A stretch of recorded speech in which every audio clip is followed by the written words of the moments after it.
सट जाइए सब। अभी 1 मिनट एक न्यूज़ नीचे करो। चेहरा साफ आना चाहिए थोड़ा माइक। जी बताइए। आज हम लोग बिहार का ऐतिहासिक बजट के उपलक्ष्य में खुशी मना रहे हैं। 3,17,000 करोड़ का बजट आज का ऐतिहासिक बजट है माननीय मुख्यमंत्री जी के। इस पर हम लोग बधाई दे रहे हैं और आइए निशांत कुमार यही नारा के साथ हम लोग आज धन्यवाद ज्ञापन कर रहे हैं मुख्यमंत्री निशांत कुमार का नारा क्यों लग रहा है? हम लोग का मांग है कि निशांत कुमार जी को राजनीति में आना चाहिए। फोटो लेकर के है मतलब हो गई तय क्या? नहीं, तय तो करना उनका काम है ना, निशांत जी का काम है आने, मगर हम लोग का मांग है, जमात का मांग है, बिहार के युवाओं का मांग है कि निशांत कुमार को राजनीति में अब आना चाहिए। आप लोगों के बीच कब से आएंगे निशांत जी? अब जब उनकी इच्छा हो, हम लोग मांग कर रहे हैं, जब उनको इच्छा हो आए। बिहार की जनता की मांग है। बजट की कौन सी बात आप लोगों को सबसे अच्छी लगी? बजट की सब चीज, एक कोई चीज जो सबसे अच्छी लगी हो? सभी वर्गों को सम्मान समान रूप से देखा गया। किसी एक वर्ग को आप आइडेंटिफाई नहीं कीजिए। किसी एक चीज को हम क्यों बोले? जहाँ तक पूरे बिहार वासियों को उसमें ध्यान रखा गया है। तो पिछले बार 2,78,000 का था, इस बार 3,17,000 का है और हम ही आपको बताने वाले हैं। तो सभी वर्गों का ध्यान रखा है, किसी एक क्राइटेरिया का हम नहीं। कितने रोजगार? अरे रोजगार तो लाखों लोगों को दिया जा रहा है। कितने लाख लोगों को आंकड़ा आपको अभी थोड़ी देर में जारी कर दिया जाएगा। कितने हजार करोड़ का हुआ है। पिंक बस का सेवा महिलाओं के लिए, पिंक बस का सेवा शुरू करना है, बहुत बड़ा चीज है महिलाओं के लिए। उसमें ड्राइवर भी महिला है, कंडक्टर भी महिला है, ये ऐतिहासिक चीज है। युवा और छात्रों के लिए, छात्र, नौजवान, युवा, व्यापारी वर्ग सब कुमार जी को बधाई दे रहे हैं ऐतिहासिक बजट पेश करने के लिए। और उनसे हम मांग कर रहे हैं कि भाई निशांत जो इंजीनियर है वो जल्द से जल्द बिहार का नेतृत्व करे। पूरा बिहार उनका नेतृत्व स्वीकार करने के लिए तैयार है। मतलब निशांत जी को मुख्यमंत्री बनाना? बिल्कुल बिल्कुल, उनमें इतनी क्षमता है। नीतीश जी की छुट्टी कौन बोल रहा है? छुट्टी कौन बोला उनको? एक समय आता है, समय के बाद बदलाव होता है। ऐसा बिल्कुल 25 से 30 फिर से नीतीश। निशांत अभी से ही आएंगे, अभी से ही आएंगे और होली के बाद जरूर आएंगे। ऐसा पूरा बिहार का मानना है। आप बोल रहे मुख्यमंत्री निशांत बनेंगे तो फिर नीतीश जी कहाँ जाएंगे? नीतीश जी रहेंगे, समय की पुकार है, उनको आना चाहिए और नेतृत्व करेंगे। सारा गुण उनमें है, इसलिए हम लोग चाह रहे हैं कि वो भी आए, आज से ही सेवा अपना शुरू कर रहे हैं। हम लोग तो लगातार मांग कर रहे हैं ना। पिताजी की तरह हवाई चप्पल साधारण कपड़ा पहन के घूमते हैं, उनको राजशाही वाले को गुण है, घूमते हैं कोई बड़ा VIP गाड़ी से। तो RJD वाले कह रहे हैं कि हमारे पार्टी में आ जाएंगे निशांत जी। ये सब गलत है, ये सब ऐसी अफवाह फैला रहे हैं, ऐसा कोई बात नहीं है। वो बेरोजगार है और नीतीश कुमार जो है बेरोजगारी दूर करने के लिए, क्योंकि बिहार की मांग है निशांत, उनको कोई पूछ नहीं रहा है। अब बेरोजगारी दूर करने के लिए निशांत को वो अपने जगह पर, बिहार को चलाने के लिए इंजीनियर चाहिए ना, नीतीश दम इंजीनियर चाहिए, 8वीं पास नहीं चाहिए। स्टूडेंट जो गर्दनी बाग में बैठे हुए हैं उनके लिए क्या कर रही है जेडीयू? सरकार के काम देख रही है, उसके लिए प्रशासनिक अधिकारी लगे हुए हैं, वो देख रहे हैं। लाठीचार्ज उसके लिए हम ऑथराइज नहीं है उस टॉपिक पे बोलने के लिए। जिस टॉपिक पे बोलने के लिए हम ऑथराइज है उस पर यहाँ पे बात। ठीक है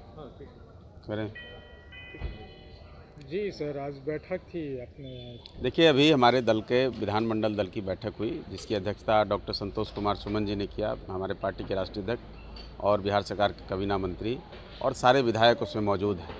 टेकारी MLA डॉक्टर अनिल कुमार जी, इमामगंज विधायक दीपा मांझी जी, बाराचट्टी विधायक ज्योति मांझी जी और सिकंदरा विधायक प्रफुल्ल मांझी जी, सब लोग उसमें मौजूद हैं। और सर्वसम्मति से यह निर्णय लिया गया कि इस पूरे सेशन में हम लोग सरकार के पक्ष में कहीं भी कोई बात होगी तो उसको रखेंगे, और सरकार के पक्ष में जहां मतदान की आवश्यकता होगी तो उसमें सरकार की तरफ से हम लोग मतदान करेंगे। और पूरी मुस्तैदी के साथ नीतीश सरकार के साथ, NDA सरकार के साथ हमारी पार्टी जहां भी ज़रूरत होगी वहां पे कदम ताल मिला करके खड़ी रहेगी और कहीं भी सरकार को असहज होने की स्थिति नहीं आने दी जाएगी।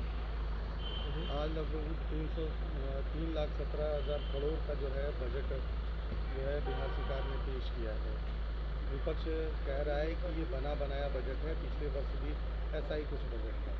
देखिए, तेजस्वी प्रसाद यादव जी हों या विपक्ष के कोई और नेता हों, वो अगर बजट पे बोलते हैं तो बड़ी हंसी आती है। कम से कम होमवर्क करना चाहिए। सरकार ने बजट में जिस तरह से सभी वर्गों का ध्यान रखा, खास करके महिलाओं के बारे में जितनी सरकार ने घोषणाएं की हैं, जितनी योजनाएं बनाई हैं, शिक्षा पर जो उनका खर्च है, और कई तरह का, आप 3,17,000 करोड़ रुपए का बजट है।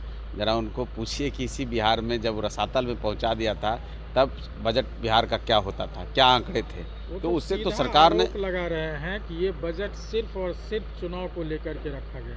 अब कोई अच्छा बजट आ जाता है तो उनको लगता है चुनावी बजट है।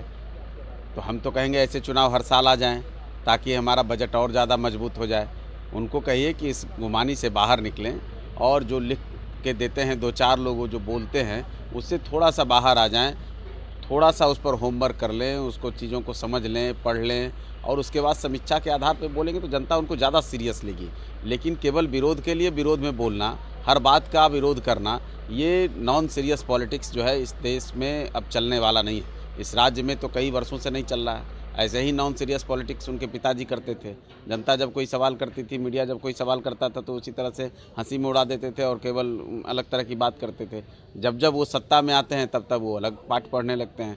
लेकिन हकीकत है कि जनता समझ रही है और एनडीए सरकार जो द्रुत गति से विकास बिहार कर सकता है, करना चाहिए, उससे भी तेज़ी से विकास कर रहा है। जिन संसाधनों का इस्तेमाल करके हम बिहार को विकास के पहिए पर, विकास के रथ पर सवार करके आगे बढ़ सकते हैं, सरकार की तरफ से भरपूर कोशिश है। उनकी घोषणाएं जो है, उनका जो अपना वो तामझाम करते रहते हैं, चुनावी घोषणा पत्र वो बनाते हैं और फिर चुनाव के बाद पलट जाते हैं। इसके तो कई उदाहरण हैं, तो उनको बोलने दें। सरकार से जनता पूरी तरह से संतुष्ट है और सरकार ने जो घोषणाएं की हैं, शिक्षा के क्षेत्र में जितना सरकार का फोकस है, कृषि के क्षेत्र में फोकस है, आपको महिलाओं के लिए जितनी योजनाएं, महिलाओं के लिए तो पिटारा खोल दिया सरकार ने। पिंक बस की जो मॉडल है उसको बिहार के सभी शहरों में बढ़ाने की बात की गई है और उसमें सभी महिलाएं ही कर्मचारी रहेंगी। तो इन सारी चीज़ों के लिए आप देख रहे हो कि ई रिक्शा के लिए अगर महिला चालक होंगी तो उनको अनुदान दिया जाएगा और वो भी कैश में अनुदान दिया जाएगा।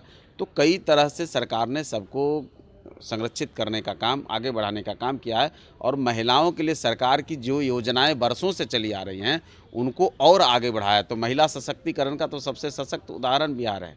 बिहार से तो दूसरे राज्य सीखते हैं, तो इनको बोलने दीजिए। अपने घर की महिलाओं में भी ये भेद करते हैं, तो उनकी बात हम ज़्यादा नहीं करेंगे। लेकिन सरकार से बिहार पूरी तरह संतुष्ट है और इसका जवाब उनको समय समय पर मिलता रहा, आने वाले चुनाव में दिख जाएगा, मिल जाएगा।